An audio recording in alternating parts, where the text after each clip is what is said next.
And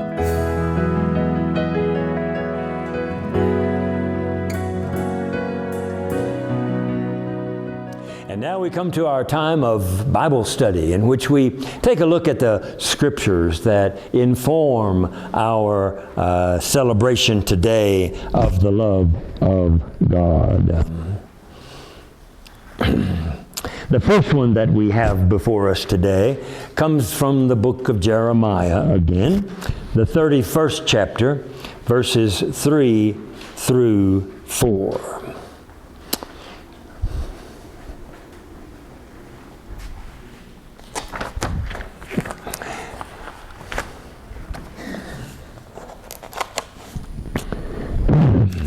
And I'll be reading that to you in a moment, but first I want to make a few comments about it.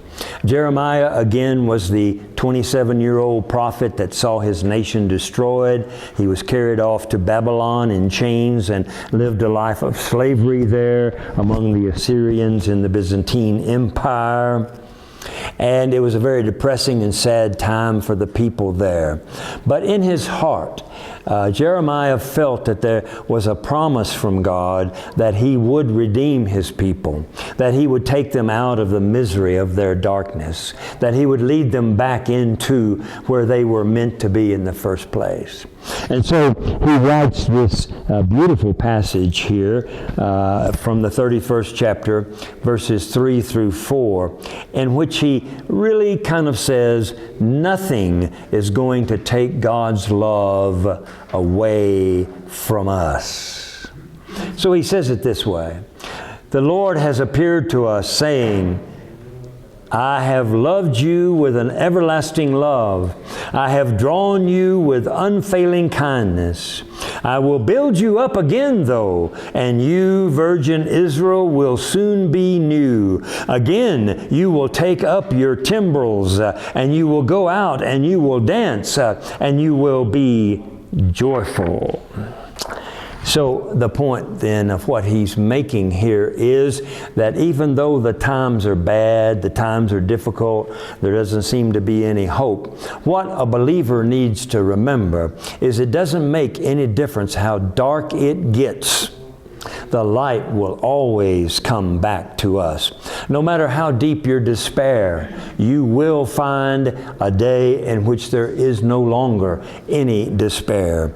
And no matter how high you have been lifted up by your pride, thinking you are so mighty and so good, no matter how high you may think of yourself, when you fall, God will be there to pick you up and put your pieces back together again. And then likewise, no matter how many times you have betrayed God and not done what you ought to have done, or maybe you have done what you should not have done, but anyway, whatever kind of betrayal you have ever done or been a part of, you must remember that we are loved with a everlasting love. That word everlasting is very, very important, because it means there's nothing we can really do to destroy that love or to take that love away.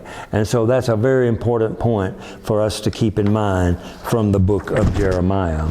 Now we move to the little bitty letter of 1 John in the New Testament. This letter's very short, probably 3 chapters long, and it was written to the Christians that lived in and around Ephesus. It seems like the Christians that lived in that area had a lot of problems and they believed a lot of wrong things.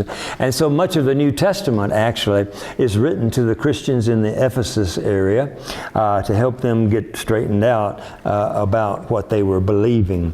And what was happening in Ephesus was this, so you can kind of understand it. They were thinking in Ephesus that because Jesus was so perfect and because he was the Son of God, they had come to the conclusion that Jesus was not human. Bad conclusion. We call that docetism. And docetism is the belief that Jesus was some kind of a spiritual being that kind of flew down from heaven and lived in what looked like a human body, but he really wasn't human. He was actually a God in a human clothing of some sort. And of course, that was not the idea of the gospel. That was not what was being preached. And so this letter is written to these Christians to try to remind them how important it is to remember that Jesus was part of the human race.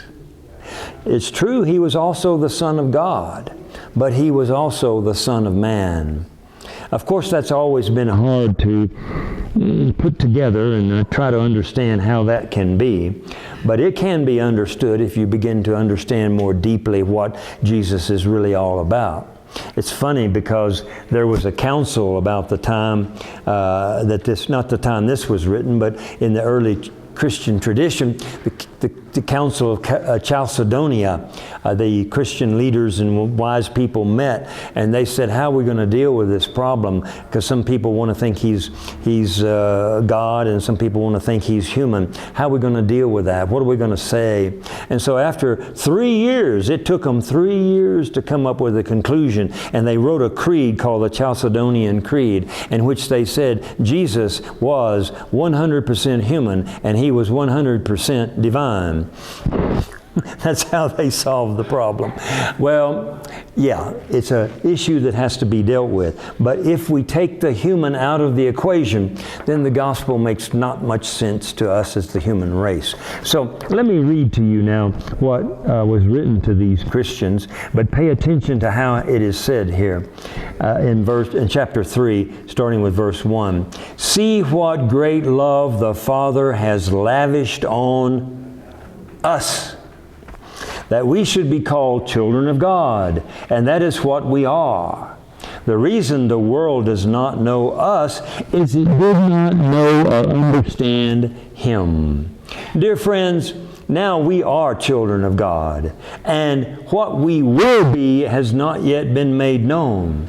But we know that when Christ appears, we shall be like Him, for we shall see Him as He is. All who have this hope in Him purify themselves just as He is purified.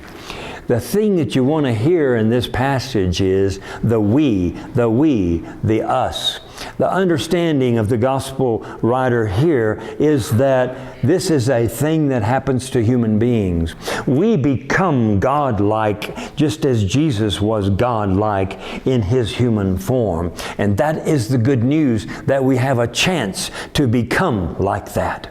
We have a chance to have Christ living in us instead of our old human ego living in us.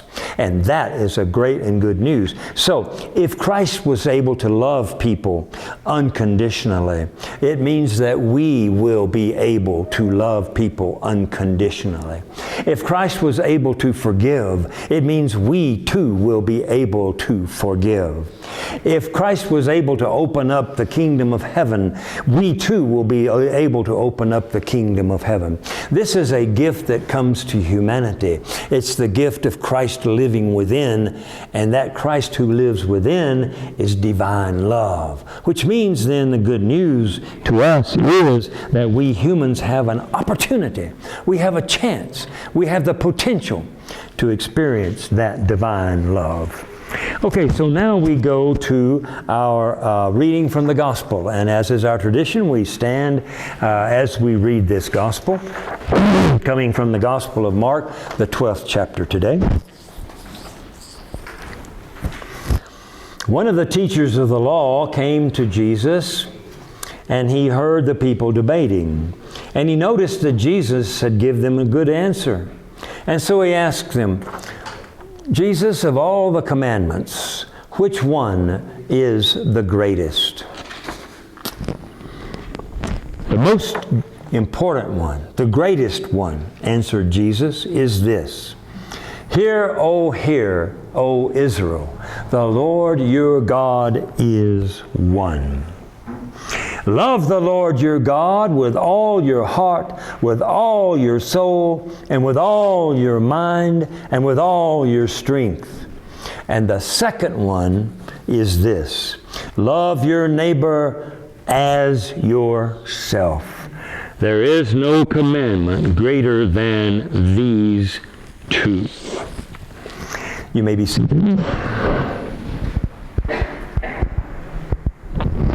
In the Old Testament, the solution to man's problems was the commands of God. The understanding in the Old Testament is people are so bad and they're so evil and they do so many bad things because they just don't know what to do. They're ignorant. They don't know. They don't know what to do. So in the Old Testament, the idea was, well, let's tell them what to do. Let's give them the law. Let's show them how they should live. Let's give them the commandments. Let's tell them how they should live by commandments. We command them that they should live this way. And if they listen to us, if they hear what we say, then they'll have no excuse, because then they know what they're supposed to do. They know how they're supposed to live, and they will live the right way. Well, it sounded like a good plan, but it didn't work out. Why? Because humans don't do things that way. Right. Just because you tell them what to do doesn't mean they're going to do it. Most humans are kind of stubborn. Everybody's kind of stubborn. And we kind of do things our way. And we think many times that our way's right, our way's the best. So the Old Testament way really did not work out. And so there needed to be a solution. Somehow or another, there needed to be an antidote to this curse that we have, in which we tend to always do just the opposite of what we really should be doing. And so the antidote came to be this little baby here that was sent into the world, in which God basically is saying, well, if you won't listen to me, you're going to have to learn how to live with me, because I'm going to be here with you from now on, you see. I'm going to show you what you are supposed to do and how you're supposed to live by actually living in you. That's what I'm going to do. And there is no escape from that. You cannot escape my presence in your life. It's not a matter of listening to me anymore. It's not a matter of reading about me anymore. It's a matter of either I'm living in you or I'm not living in you. And if I'm living in you, then you're going to be fine. You're going to be all right, because you're going to do what I do. And that's going to be the right thing. So the right solution then became the Jesus that we now lift up and that we worship and that we think about. And the key thing here is that God is love, and if God lives in us, then love lives in us. And the love that lives in us is twofold. One, it is love for God with our heart, our mind, our soul, and all of our strength. And secondly, it is love for our neighbor, that what our neighbor might need is more important than what we might need. So all the law that we had, all the Old Testament, all the stuff in there, if you sum it up, it really basically sums up to say life is about love, and that's what it's all about. And if you're not doing love, being love, then you're not living. You don't know what life is all about. So now, if God lives in you, then you are love, and you are those who do love for God. You love God with all your heart, mind, and strength, and you love your neighbor as you love yourself. In essence, what you do is you become love. And that's the whole purpose of our Christian faith, is to teach each and every person on the face of this earth how to become the love that is God. And of course, that's an important point as well coming to us today. So now we go back to our scripture readings, and we look at each one, and we read the English and the Spanish.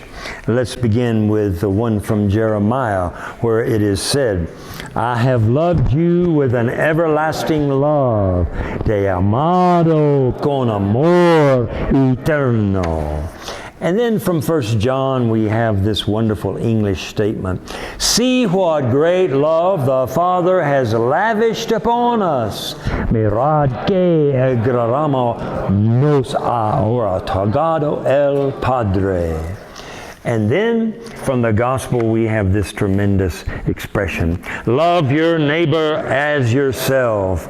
Ama a tu prójimo como a ti mismo. Amen.